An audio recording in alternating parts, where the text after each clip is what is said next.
آندھرا پردیش میں دوسری شادی کی راہ میں رکاوٹ، 5 مہینے کے لڑکے کا بے دردی سے قتل۔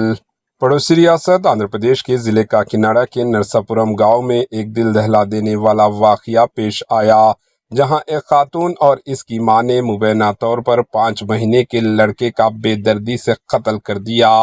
یہ واقعہ اس وقت سامنے آیا جب پولیس نے تحقیقات کے دوران دونوں خواتین کو گرفتار کر لیا۔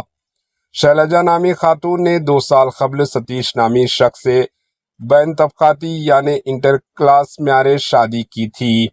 کچھ عرصے بعد وہ اپنے مائکے واپس آ گئی اور 5 مہینے قبل بیٹے کو جنم دیا۔ شیلجا کی ماں نے اسے قائل گمراہ کیا وہ ستیش کو چھوڑنے کی اپنی ذات کے کسی شخص سے شادی کرے، تاہم لڑکا اس نئے شادی میں رکاوٹ سمجھا گیا۔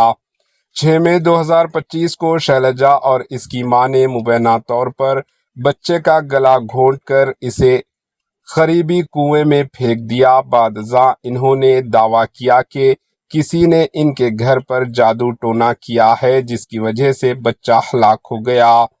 تاہم پولیس کی تفتیش میں دونوں خواتین نے اعتراف جرم کر لیا ہے۔ Bureau report, AHN news.